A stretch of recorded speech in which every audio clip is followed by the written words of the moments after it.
Good morning. Today, 20th June 2025, Friday. Wisdom of Word of God morning ડિવોશનમાં આપ સર્વનો આવકાર કરવામાં આવે છે અને પ્રેમી સલામ પાઠવવામાં આવે છે. આજે સવારે પ્રભુએ આપણને ખાસ જે મનન માટે એકત્ર કર્યા છે અને માટે પ્રભુનો આભાર માનીએ છીએ. અને આજે આપણે નીતિવચનના પુસ્તકમાંથી 12મો અધ્યાય અને એની 24મી કલમ પર ટૂંકું મનન કરવા માગીએ છીએ. પ્રોવર્બ્સ ચેપ્ટર 12 વર્સ 24. અને પ્રભુનું વચન આ પ્રમાણે કહે છે, ઉદ્યોગીનો હાથ અધિકાર ભોગવશે, પણ આળસુ માણસની પાસે વેઠ કરાવવામાં આવશે. એનઆઈવી બાઇબલ પ્રમાણે, diligent hand will rule, but laziness ends the slave labour.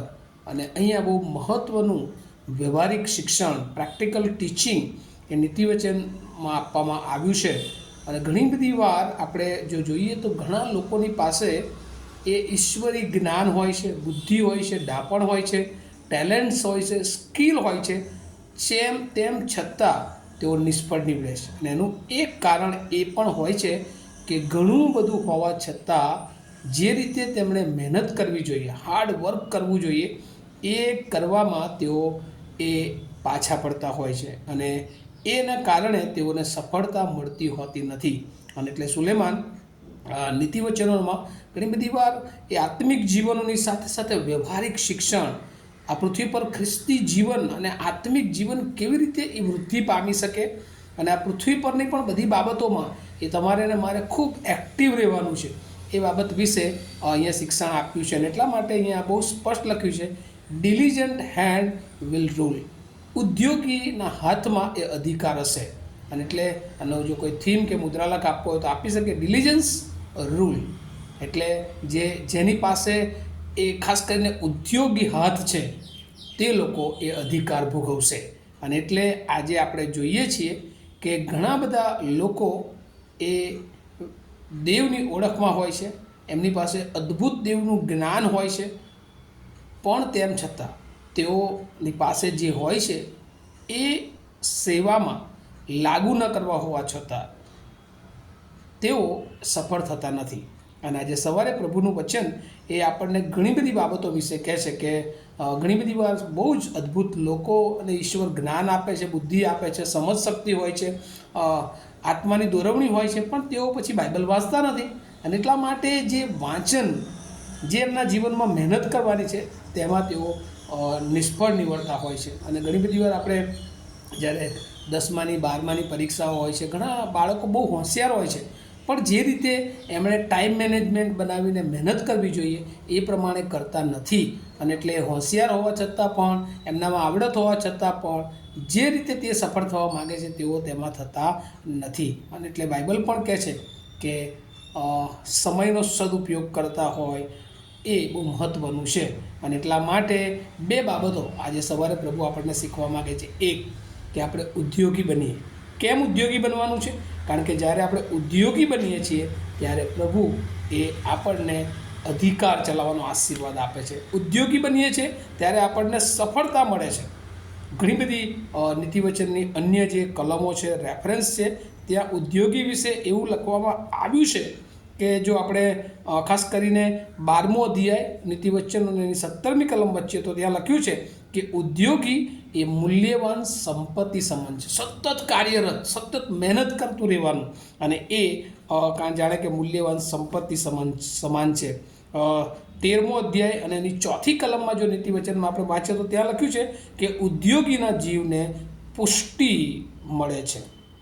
અને આપણે જોઈએ છે કે ઘણા લોકો ખૂબ મહેનત કરે છે, ઘણા લોકો એ બહુ આળસુ હોય છે. ત્યારે આળસુ હોવાને કારણે તેઓ એ સફળ થતા નથી. કારણ કે આળસમાં કેવું હોય છે, આજનું કામ હમણાં કરીશ, કાલે કરીશ, હજુ સમય આવ્યો નથી. અને એટલે એ લોકો નિષ્ફળ થતા જોઈએ છે. આપણે ઘણી બધી વાર એ નીતિવચનોના પુસ્તકોમાં એનો 6ઠ્ઠો અધ્યાય અને 6 થી 11 કલમમાં પણ જોઈએ તો ત્યાં કીડીનું ઉદાહરણ આપવામાં આવ્યું છે કે એ કીડી બહુ સામાન્ય, પણ તેમ છતાં કહે છે કે જે આળસુ માણસો છે આ કીડી પાસેથી શીખવાની જરૂર છે. તો શું શીખવાની જરૂર છે? કે એ હજુ ચોમાસું આવ્યા પહેલાં એના મોઢામાં કેટલો ખોરાક આવે, પણ એ થોડો થોડો ખોરાક એ પોતાના માટે ભેગો કરે છે ને. એટલે ભવિષ્યનું એની પાસે પ્લાનિંગ છે, પણ એ અત્યારે મહેનત કરે છે ભવિષ્યને માટે. પણ આપણે ઘણી બધી વાર આવશે ત્યારે જોયું જશે, હજુ વાર છે, હજુ ઉંમર થઈ નથી, હજુ આપણે આગળ વધવાનું હજુ સમય આવ્યો નથી, અને એ બધા આળસના બહાનાઓ પાછળ ઘણી બધી વાર આપણે એ આપણા જીવનને કરતા દે છે. પછી સમય આવી જાય છે પણ આપણે કશું કરી શકતા નથી, કારણ કે આળસુ એ ઈચ્છા તો કરે છે પણ કંઈ મળતું નથી, કારણ કે તે મહેનત કરતો નથી. આળસુને માટે બીજું પણ એક બાબત લખવામાં આવી છે કે તે પકડેલો જ શિકાર ખાય છે. એની પાસે જે હોય ને એમાં જ એ બસ, પણ એ મહેનત કરતો નથી. એટલે મહેનત કરતો નથી ત્યારે સફળ એ થતો નથી. પણ ઉદ્યોગી માણસની પાસે એ પુષ્કળ વિચારો હોય છે અને એ હંમેશા કાર્યરત હોય છે. ત્યારે આળસુ એ ઉતાવળિયો હોય છે અને એ હંમેશા નિર્ધન, ગરીબી તરફ એ આગળ વધતો હોય છે.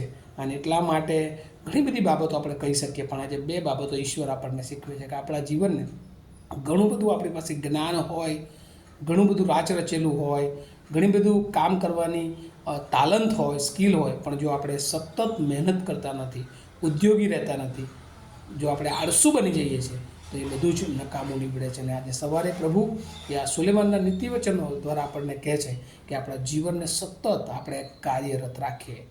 આપણા જીવનનું એક ટાઈમ મેનેજમેન્ટ હોય, સવારથી રાત્રે ઊંઘતા સુધી આપણે શું કરવાના છીએ, કેવી રીતે આગળ વધવાના છીએ, એ બધું જ આપણા માઇન્ડમાં ચાલતું હોય અને સતત કાર્યરત હોઈએ. અને આપણે એ આળસ, એ લેઝીનેસને આપણા જીવનમાં સ્થાન ન આપીએ, પણ આપણે હંમેશા ડિલિજન્ટ બનીએ, એક્ટિવ બનીએ, હાર્ડ વર્ક બનીએ. જે કામ સોંપવામાં આવ્યું અને કેવી રીતે પૂરું કરીએ, કેવી રીતે એને સારું કરીએ, હંમેશા એના માટે સમય ફાળવીએ, મહેનત કરીએ, પ્રાર્થના સાથે પ્રભુની પાસે સતત રહીએ. અને એમ કરીએ છીએ ત્યારે પ્રભુ ચોક્કસ એ ઉદ્યોગીનો હાથ, એ અધિકાર ભોગવશે. એટલે મોટો આશીર્વાદ પ્રભુ આપણા માટે રાખ્યું છે. પ્રભુએ આપણને બધું આપ્યું છે, પણ આપણે મહેનત તો કરવી પડશે. અને બાઇબલ પણ કહે છે કે તું મહેનત કરીને રોટલી ખાશે. એટલા માટે આપણે મહેનત કરવાની જરૂર છે. આપણે જ્યાં મૂક્યા છે, જે કાર્ય છે, જે બિઝનેસ છે, આપણે કેવી રીતે એને આગળ વધારીએ, કેવી રીતે સતત એમાં કાર્યરત રહીએ, અને તો ઈશ્વર ચોક્કસ આપણી સાથે છે. ઈશ્વર આપણને મદદ કરશે. આજના દિવસનો આશીર્વાદ પ્રભુ આપણને સર્વને આપો. પ્રાર્થના કરીએ.